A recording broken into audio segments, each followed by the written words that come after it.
Halo Sobat Mangrove, selamat pagi. Saya Pondra Hanutama, selaku founder dari Mangrove Jakarta Impact. Nah, hari ini saya kedatangan tamu super spesial.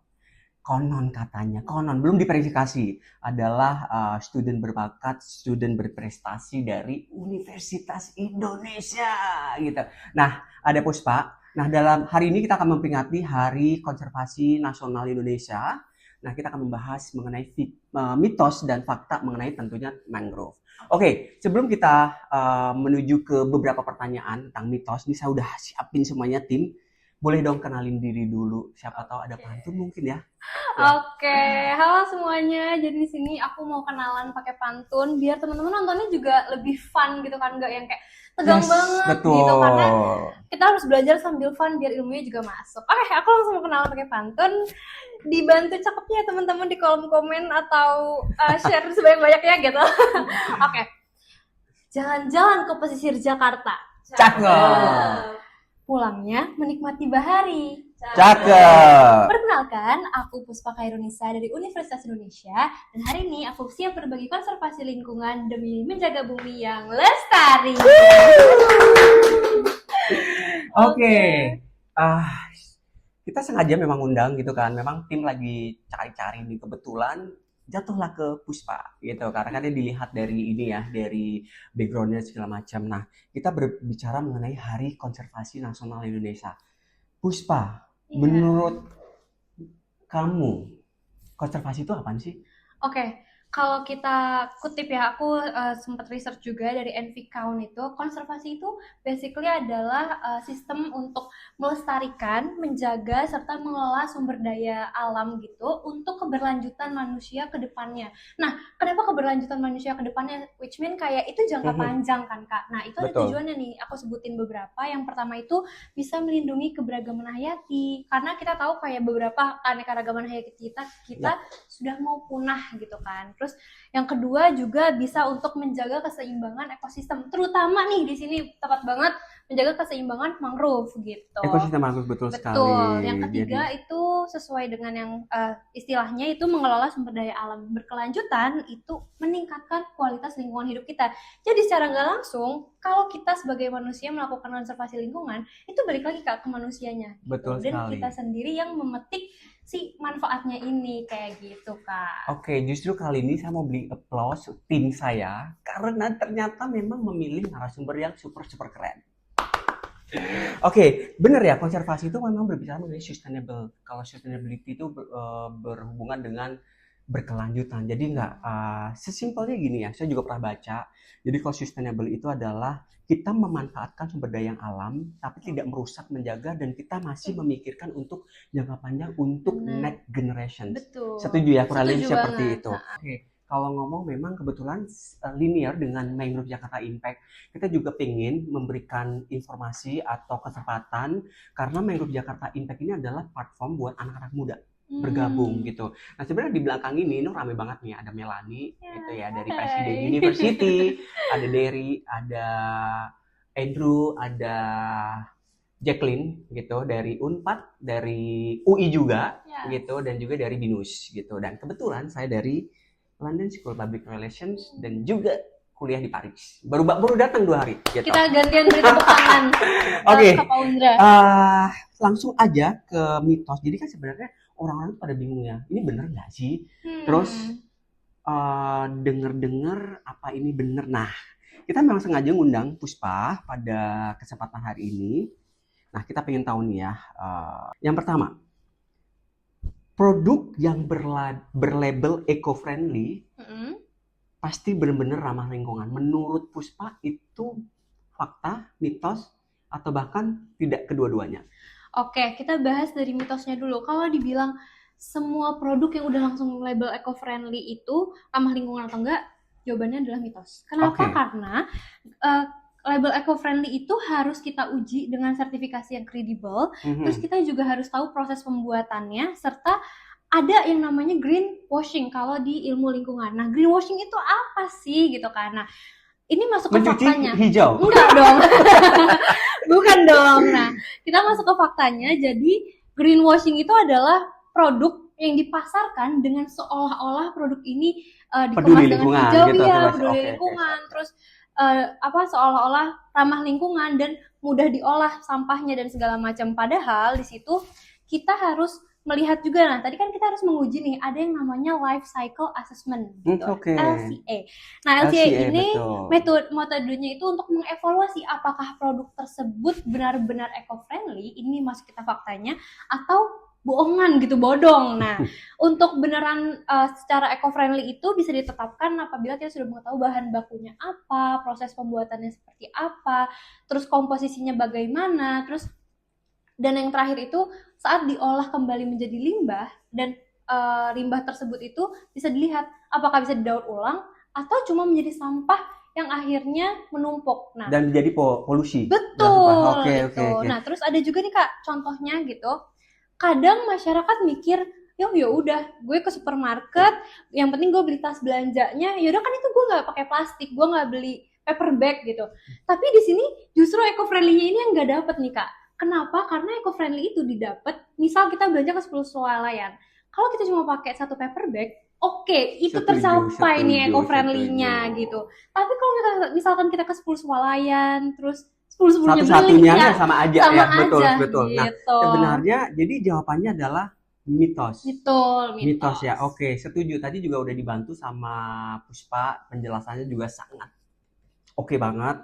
Jadi sebenarnya terlepas eco-friendly ataupun itu enggak, sebenarnya lebih balik lagi ke kita ya gitu. Kita juga harus bisa memilah, intinya adalah mungkin kita bisa mulai dari nol, mulai dari diri kita, gimana sih kita bisa menjaga, kita bisa memilih produk-produk, dan tentunya tadi udah dikasih tahu ada LCA, terus greenwashing juga kita harus at least kita tahu ya. Iya, kita gitu. aware gitu. Jadi sebagai konsumen, silakan. Kita sebagai konsumen juga harus pintar ya teman-teman, jangan sampai kayak ya udahlah ini udah warna-warna hijau atau udahlah oke gitu.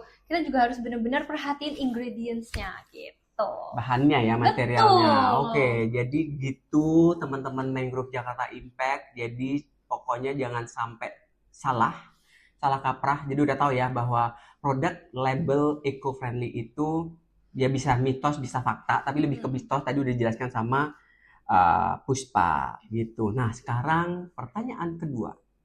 Nah, ini berhubungan dengan mangrove nih ya. Sebenarnya lebih berhubungan dengan aktivitas yang ada di mangrove. Core utamanya adalah kita planting gitu ya. Namanya kan Mangrove Jakarta Impact gitu. Kita bahkan sudah melakukan planting mangrove itu udah di 40.000 dari tahun 2020 gitu ya. Oke, menanam pohon apa saja sebanyak-banyaknya selalu baik untuk lingkungan. Mitos atau fakta? Silakan. Itu jawabannya adalah mitos. Pertama, menanam tanaman sebanyak-banyaknya.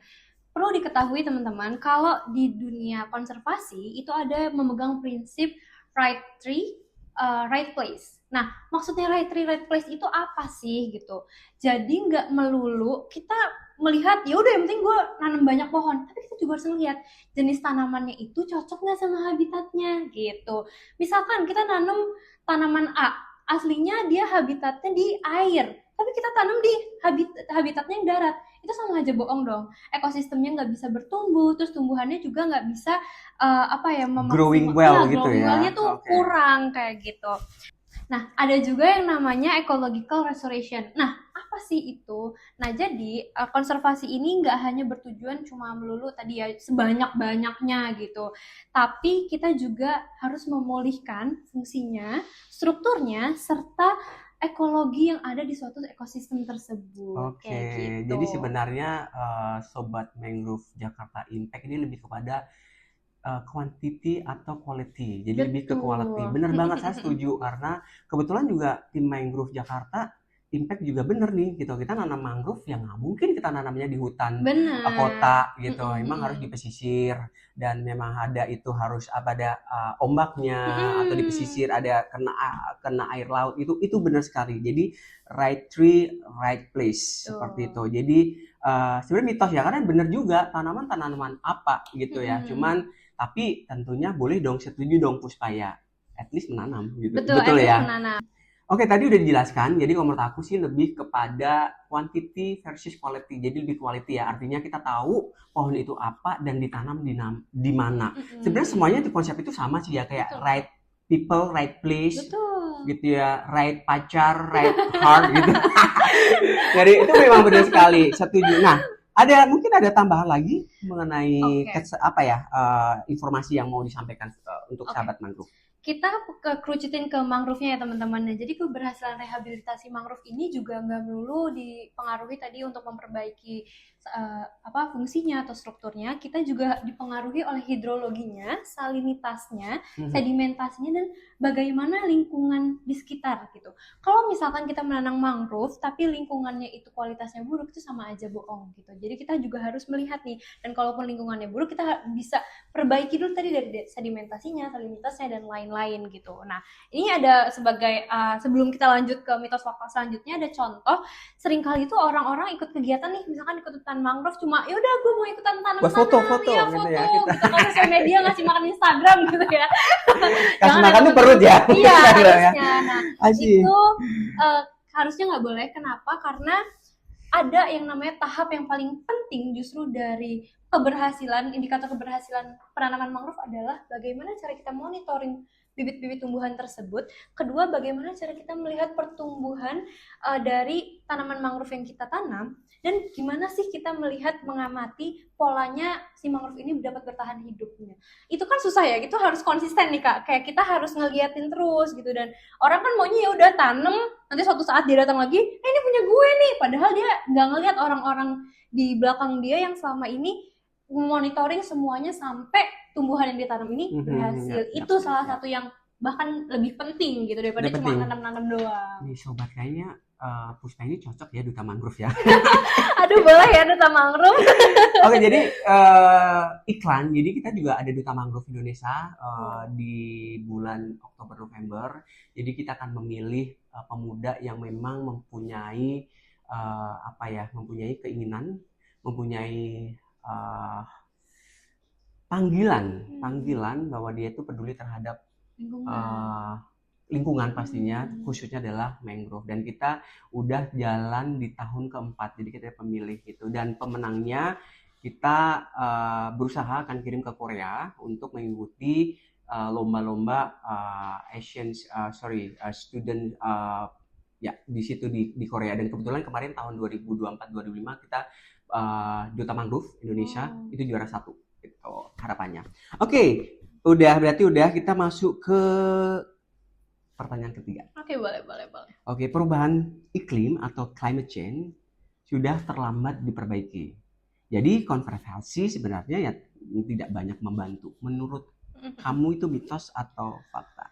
Oke, kalau dibilang konservasi itu sama sekali tidak membantu, ya nggak jelas salah dong. Karena kenapa?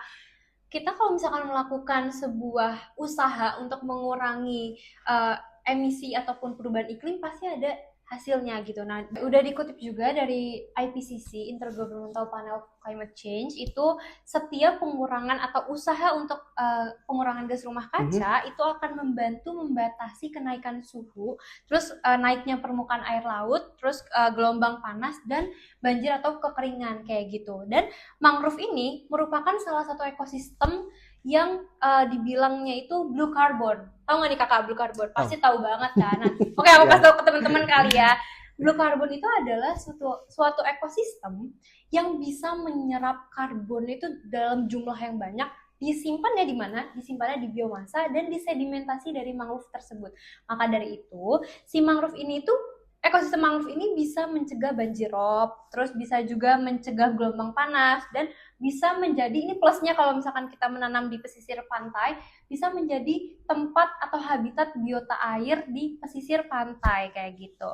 Namun pasti ada nggak kalah pentingnya juga nih kita sebagai sahabat mangrove ya kan, sebagai manusia yang juga membutuhkan si tumbuhan-tumbuhan ini gitu, kita juga nggak boleh egois. Kita harus mendampingi mangrove ini bertumbuh dengan cara mengurangi emisi, terus mulai beralih ke energi bersih, dan mulai mengubah pola konsumsi masyarakat. Nah, contohnya pola konsumsi masyarakat seperti apa? Kadang orang mikir, ya udahlah, gerakan kecil gue dibandingkan yang orang-orang lain juga nggak bakal ada apa-apanya gitu.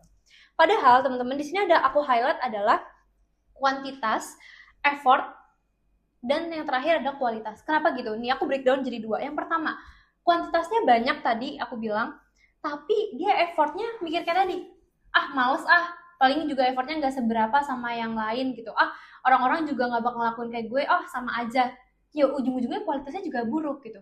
Tapi beda halnya, kita lakuin satu action kecil, kuantitasnya banyak, effortnya ada, pasti hasilnya kualitasnya ada. Kenapa? Karena dari satu hal kecil ini, bayangin kalau dilakuin oleh 1 juta orang, 1 miliar orang, itu hasilnya bakal lebih bagus. Kayak kita belajar deh, belajar cuma sedikit, kan ya pasti bakalan tetap ada masuk, seenggaknya pas ujian, nggak bisanya kita bisa nulis lah gitu. Tapi kalau misalnya kita nggak bisa sama sekali, ya udah nggak bisa nulis apa-apa. Kayak gitu mungkin perumpamaannya.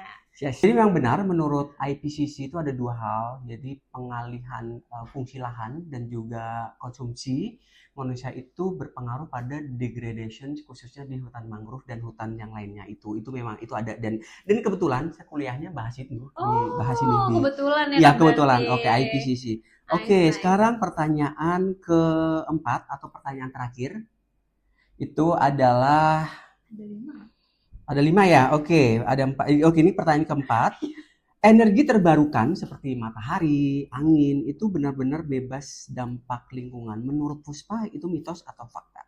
Oke, kita masuk ke mitosnya terlebih dahulu. Kalau misalkan disebut sebagai energi hijau, itu penggunaannya sama sekali nggak memberikan dampak pada lingkungan, itu mitos ya Kak. Tapi kita masuk nih ke faktanya. Faktanya nggak ada teknologi yang sepenuhnya itu bebas dari dampak Setuju, lingkungan. betul. Ya. Kenapa? Karena panel surya nih, kita ambil contoh panel surya ya. Panel surya itu tetap membutuhkan silikon, aluminium, beton, baja yang dimana proses produksinya pun justru menghasilkan emisi ataupun polusi Ya. kepada lingkungan, tapi memang lebih kecil dibandingkan kita menggunakan bahan bakar fosil kayak gitu. Nah, ini balik lagi ke awal tadi Kak, kita bahas tentang life cycle life cycle assessment gitu. Nah, berdasarkan life cycle-nya ini, emisi gas rumah kaca dari energi surya dan turbin angin itu tidak lebih rendah bila dibandingkan dengan pembangkit listrik yang bertenaga tadi berbahan bakar fosil kayak gitu. Nah, dalam teknik lingkungan sendiri yang dicari itu bukan teknologi apa yang nggak menghasilkan emisi, teknologi apa yang tanpa dampak gitu. Tapi kita cari teknologi apa sih yang dampaknya itu kecil tapi bisa kita pakai terus-terusan, karena manusia nggak mungkin dong kalau kita nggak hidup tanpa listrik. Ini kita bikin podcast juga udah apa aja nih, Setuju. kamera ya kan, semua itu kita nggak mungkin gitu. Terus mungkin untuk sebelum ke lanjut pertanyaan mitos fakta selanjutnya, ada contohnya juga. Karena transisi energinya itu dilakukan secara bertahap dengan meningkatkan pemanfaatan energi terbarukan itu sambil mengurangi ketergantungan terhadap apa tadi, terhadap minyak bumi, batu bara, dan gas yang kita pakai itu bisa kita kurangi dan kita mulai beralih tadi, ini satu sama lain saling berkaitan kan Kak? Setuju ya. Kita beralih ke energi yang bersih dan clean kayak gitu. Oke, 4 pertanyaan sudah dijawab gitu ya. Nah, ini adalah pertanyaan terakhir teman-teman Mangrove Jakarta Impact. Pertanyaan adalah pembangunan ekonomi dan konservasi lingkungan tidak bisa berjalan bersama. Menurut Puspa, mitos atau fakta? Oke, kalau misalkan tidak bisa berjalan bersamaan, itu mitos. Tapi kalau kita bilang bisa berkembang bersamaan, itu fakta. Kenapa bisa berkembang secara bersamaan? Nah, ini ada konsep sustainable development nih Kak. Yep. Konsepnya itu menjelaskan bahwa pembangunan itu harus memenuhi kebutuhan generasi saat ini tanpa mengurangi kemampuan generasi yang mendatang untuk memenuhi kebutuhannya pastinya di masa yang akan mendatang. Nah, kita ada contoh di sini. Ekosistem mangrove itu memberikan berbagai jasa ekosistem. Contohnya, tadi kita menanam pasti ada dong jasa yang mengamati gitu kan. Betul. Terus merawat pertumbuhannya, terus apa aja sih yang harus disesuaikan, apakah pemberian airnya atau saat penanaman itu dengan teknik seperti apa, itu kan juga perlu seseorang yang mengamati. Nah, secara nggak langsung itu juga ada jasanya nih. Nah, di situ berarti kita bisa melestarikan lingkungan, tapi kita juga bisa memperkerjakan orang lain. Itu contoh pertama untuk di mangrove. Contoh kedua, karena kita bahas tentang konservasi lingkungan ya, dan masih erat sama pengolahan sampah dan pengolahan limbah, kita ambil contoh ada yang namanya bank sampah. Bank sampah itu kita ngumpulin sampah ya kan? Itu termasuk konservasi lingkungan. Tapi kita saat menukarkan barang-barang yang kita anggap sampah ini justru jadi uang. Nah, itu kan berjalan bersamaan tuh. Jadi bisa berkembang secara bersamaan. Karena itu konservasi lingkungan itu tidak sama sekali menghambat pembangunan dalam investasi jangka panjang gitu. Justru itu yang bisa memberikan dampak baik gitu untuk anak cucu kita nanti. Kenapa dampak baik? Karena pertama kita konservasi lingkungan, kita mengolah sampah, kita memilah sampah, kita bisa 3R, jangan lupa ya, reduce, reuse, recycle, itu bisa kita lakukan. Dan benefitnya apa untuk di jangka panjang? Anak cucu kita nggak usah pusing dengan pengelolaan sampah. Nah, itu adalah gitu. tadi yang disebut sistem sustainability. Betul. Sustainable itu seperti itu ya. Oke. Nah, tadi udah ada 5 pertanyaan dan udah dijawab, dibantu sama Puspa, dan jawabannya keren gitu ya. Dan aku harap ini bisa jadi pembelajaran ya, kita informasi, dan kita tuh komitmen Sahabat Mangrove podcast bakalan sebulan sekali gitu. Nah, nanti akan ada kegiatan-kegiatan lain. Seperti contoh di bulan ini kita akan ada penanaman mangrove di Pulau Tidung, kita ada penanaman mangrove juga di Karawang di Jawa Barat. Terus kita akan ada lagi di Bogor dan banyak banget. Nah, kalau teman-teman kalian, teman-teman Sobat Mangrove itu kepo, kalian boleh banget kepoin di Instagram. Kita punya Instagram Mangrove Jakarta. Kita ada websitenya juga, bahkan kita ada LinkedIn-nya juga, kita ada TikTok-nya. Jadi kita memanfaatkan semua platform karena tahulah ya, zaman sekarang hidup nggak bisa hidup tanpa sosial media. Gitu. Nah, seperti itu. Oke, Puspa, thank you banget sudah datang jauh-jauh gitu ya, nggak mengganggu kuliahnya kan ya? Nggak aman. Thank you banget udah datang di markas Mangrove Jakarta Impact. Kita ada di Cakung, di Medland. Udah datang ke sini dan sudah berbagi informasi penting mengenai seputar sustainable, seputar mangrove, seputar lingkungan. Dan kita harap ya semuanya tim bisa ketemu lagi. Nanti ada penanaman, ada workshop dan segala macam. Dan oke, sebelum kita tutup, mungkin ada penutup atau closing ada statement atau closing statement biasanya. Silakan, Puspa. Oke, closing statement dari aku itu adalah aku percaya menjaga lingkungan itu bukan tentang kita menjadi sempurna, tapi tentang bagaimana kita bisa lebih sadar setiap hari. Tadi udah aku sisipin juga di beberapa contoh gitu kan. Kita harus lebih sadar action setiap hari, terus kita juga harus sadar untuk gerakan 3R gitu. Terus ada juga satu hal yang aku harus highlight, dan tadi udah aku sampaikan sebenarnya, tentang small action itu bakalan menghasilkan banyak benefit. Efek domino. Betul ya? Itu nggak boleh kita lupain. Dan jangan lupa, karena pada akhirnya apapun yang kita lakuin sekarang itu berdampak di masa depan kita, masa depan anak cucu kita. Jadi mari dari sekarang kita jaga bumi, lestarikan bumi, sehingga tetap lestari sampai datang ke generasi selanjutnya, dengan titipan ke generasi selanjutnya, tetapi dengan kondisi yang tetap asri kayak gitu. Oke. Nah, itu tadi obrolan ya, podcast gitu ya, volume keempat. Jadi tunggu juga volume 5, 6, 7, mungkin sampai 100, Melani. Coba tahu aku balik lagi ya kan? Yes, dan jadi host. Betul. Aduh. Oke, baiklah Sobat Mangrove, saat ini kita udah di akhir obrolan di podcast Mangrove Jakarta Impact di volume keempat. Sekali lagi tim dan saya mengucapkan banyak terima kasih kepada Puspa udah meluangkan waktu untuk datang di markas yang sederhana ini. Markas Mangrove. Dan akhirnya saya percaya bahwa informasi ini akan sangat berguna untuk masyarakat. Amin. Dan kita tunggu Puspa gabung di kegiatan berikutnya, dan tentunya Sobat Mangrove yang ada di online. Sekian dan salam lestari. Bye.